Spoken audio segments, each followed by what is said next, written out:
Today I'm reacting to your wrestling hot takes. I do these every Sunday, so if you want to submit your hot take for next week's video, make sure to follow me on X, Twitter, whatever you want to call it, and submit your hot take whenever I ask for it every Friday. And hey, as always, don't forget to subscribe to the channel, ring the bell for notifications. We upload daily wrestling content, so if you're a wrestling fan, I'm confident that you're going to find something that you love on this channel. Andrade would have been more successful if he stayed with the WWE. It's easy to make these statements when you have obviously the power of hindsight, but you would have been asking Andrade to endure another year or two of Vince McMahon, and the way that Vince McMahon was booking his character and booking him on a week-to-week basis.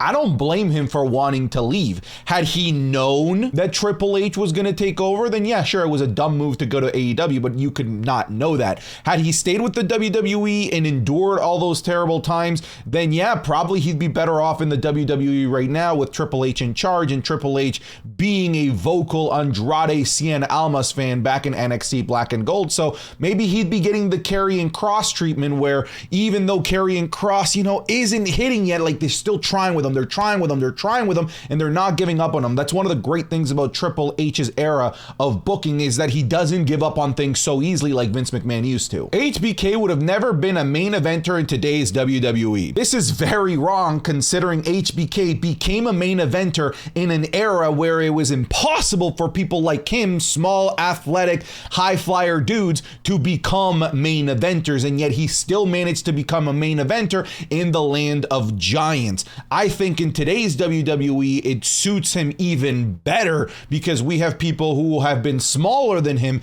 still reach that main event caliber, like AJ Styles, like Daniel Bryan, like Kofi Kingston. So there is plenty of evidence that he would have succeeded in today's WWE, and he has a tremendous amount of charisma, a charisma that helped him elevate to crazy levels in the Attitude Era. He 100% would be successful in today's WWE. I still think the Bloodline storyline is interesting. I put this in here because it's now a hot take nowadays to just like the Bloodline storyline, and hey dude, I'm with you. I do think that it was a bit of a speed bump during the whole SummerSlam thing. I'm glad that they're taking a break on the Bloodline storyline. I do think that it needs to take a back seat, but I'm still interested in it. There's still a lot more meat left to this bone. I want to know what's going to happen.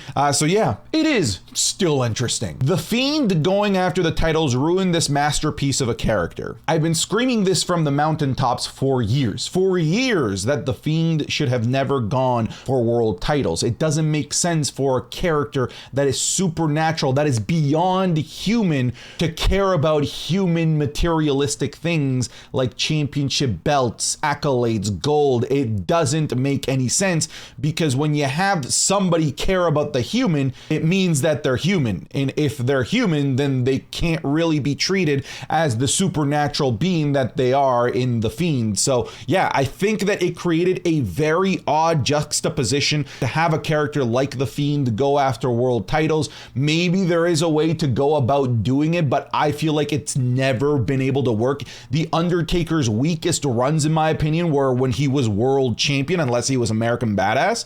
So yeah, I'm with you. I think that the Fiend character was definitely hindered by going for world titles. Jinder is a good WWE champion. Look, I'm all for not hindering Jinder, but maybe I could make the argument that he was a good WWE champion because he defended the darn thing and he was at every premium live event, unlike, one Roman Reigns, but he didn't deserve to have that title. It definitely belittled the importance of that title to put it on Jinder Mahal. So he wasn't a good person to have it on, having the championship belt on Jinder.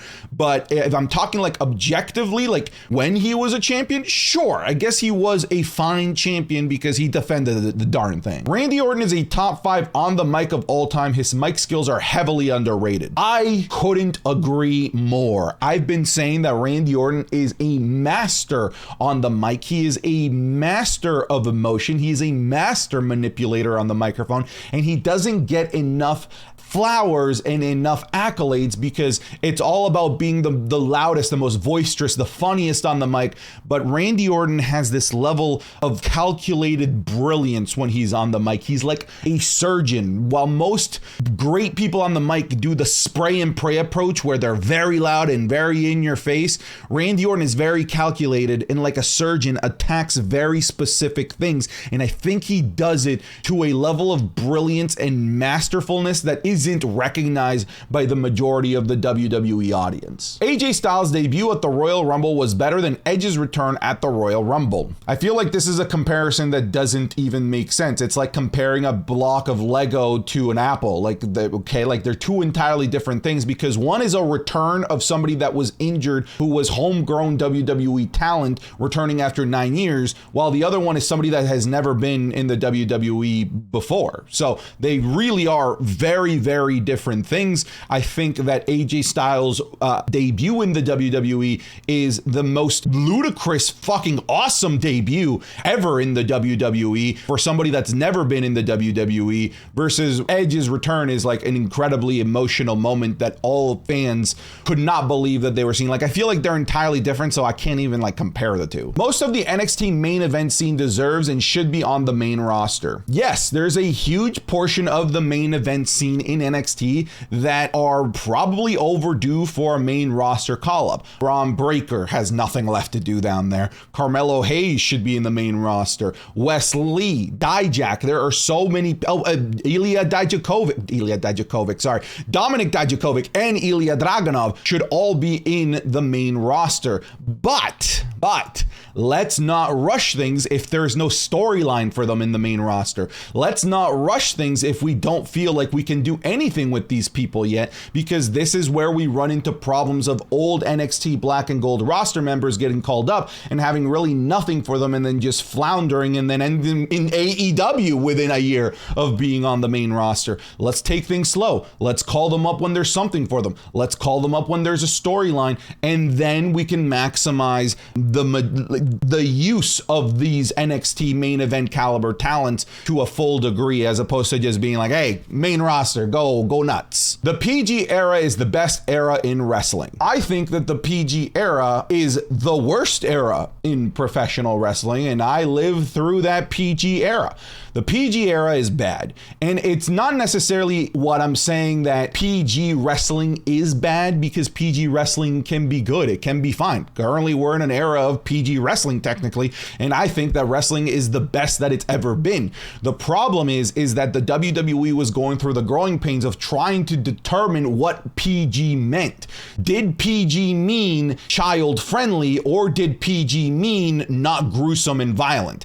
I think today's WWE, PG means not gruesome and violent. It doesn't necessarily mean, hey, this is catered to children. The early eras of the PG era, the WWE was going for catering to children. That's why they were doing things like the Saturday Night Slam or shit like that, to try and be more accessible to children. Like, they were catering to children. And I think that inherently and objectively created a much worse product, because the WWE clearly did not just have an all-child audience. It had the majority of them were adults.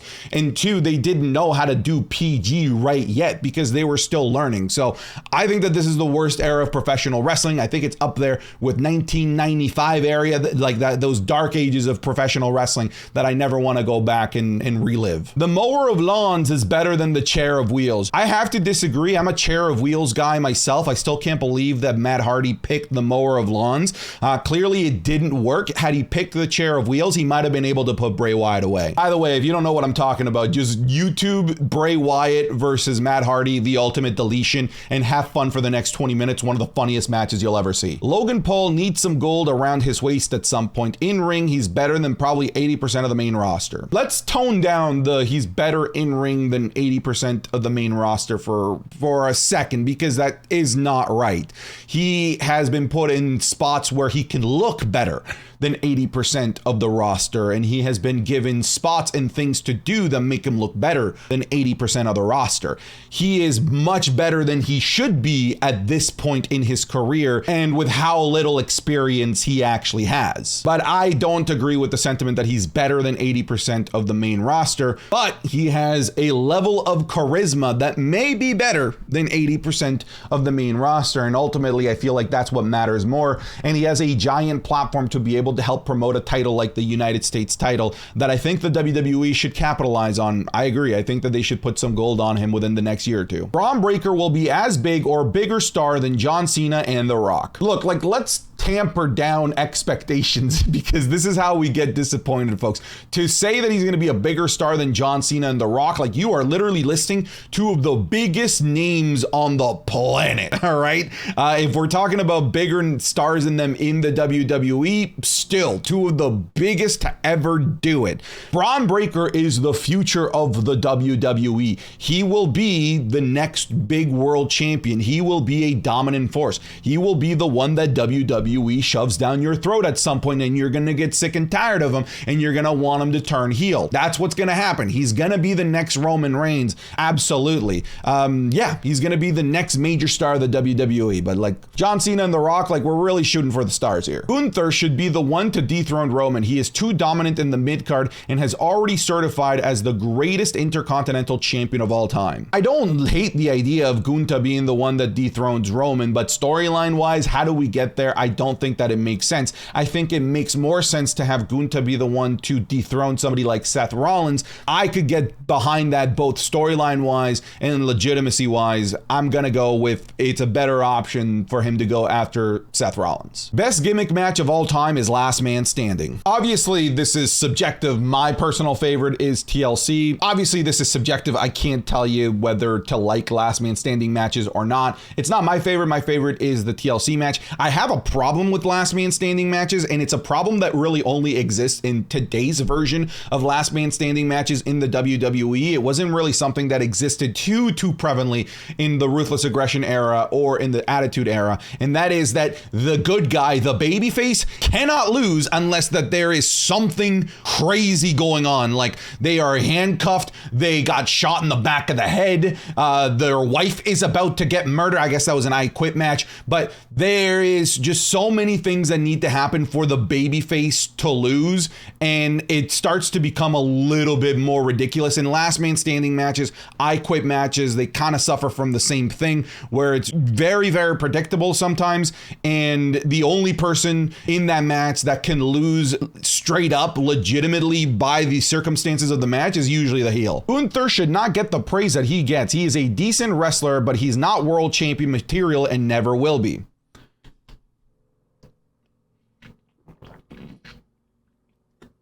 Oh, I needed some coffee to read that stupid shit. Bray Wyatt should be inducted in the WWE Hall of Fame. Despite having a very stop-start career, he had a mind for the business, and he is one of the best to ever do it. R.I.P. Bray Wyatt. I'm very confident that he's going to be inducted into the WWE Hall of Fame.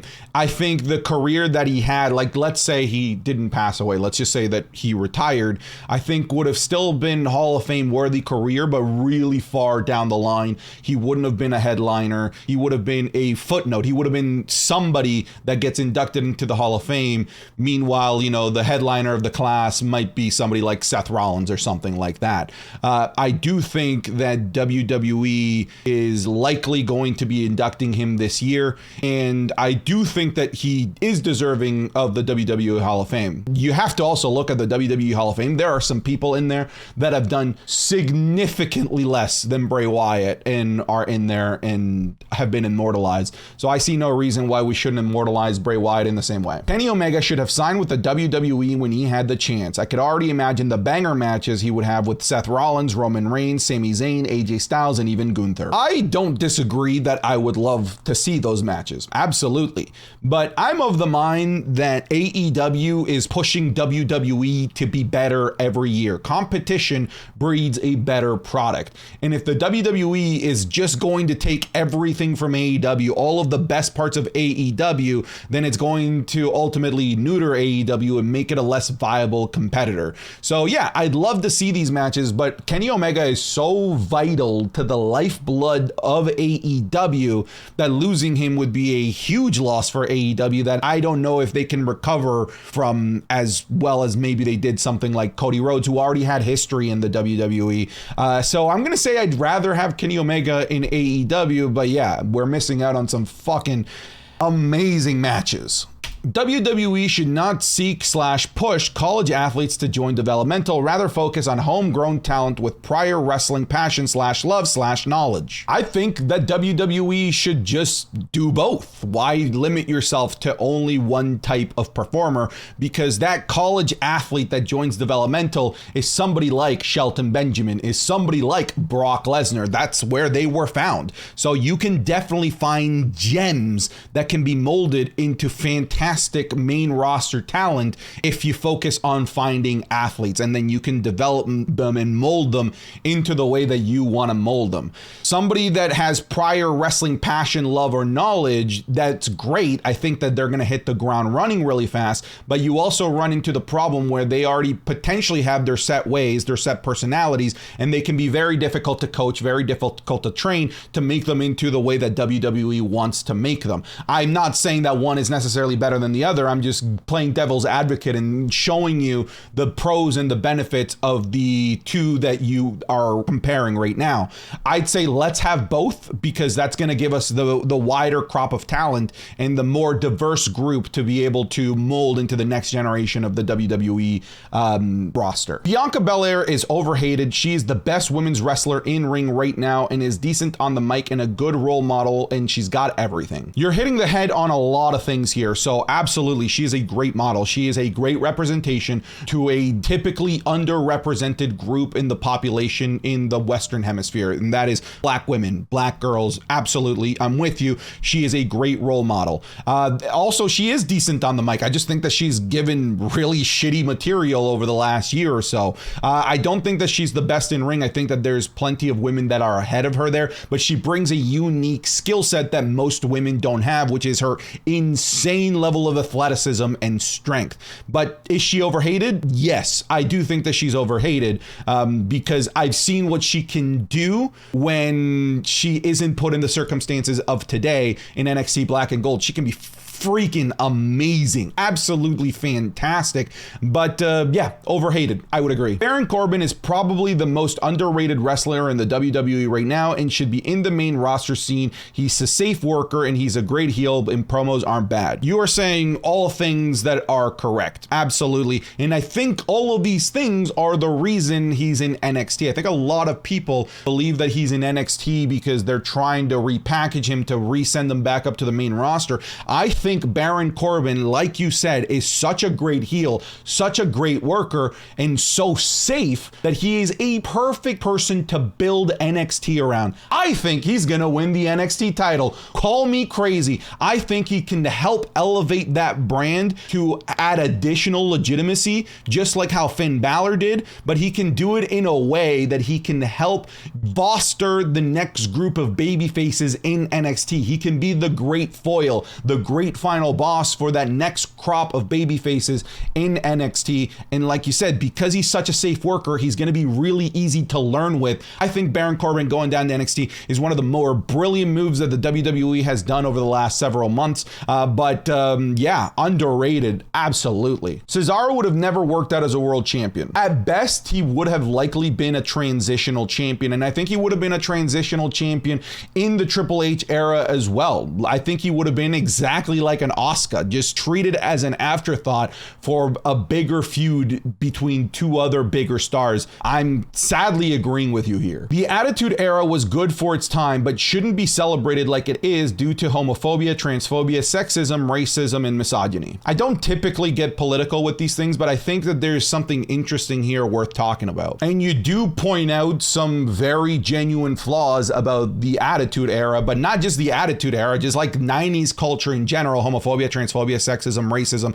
misogyny, etc. And although it is true that all of those things were present during the Attitude Era, that is not what the Attitude Era was all about. There were a lot of fantastic storylines that didn't include any of the things that you listed here, and those are the storylines that we should absolutely be celebrating, and WWE is really good about that. Like, WWE will constantly celebrate and constantly show us, for example, the DX invasion of WCW on the Jeep, but they won't show us the DX angle where they did blackface and pretended to be the Nation of Domination. So the WWE is fairly well aware and is able to read the room as to what has aged well and what hasn't aged well. But also, if we were to not celebrate the Attitude Era because of the subsets of things that did happen in areas of the Attitude Era, we're entering a really bad slippery slope where us as a humanity are never able to celebrate things in the past because we have the power of hindsight. Because now, as humanity has evolved, we see the flaws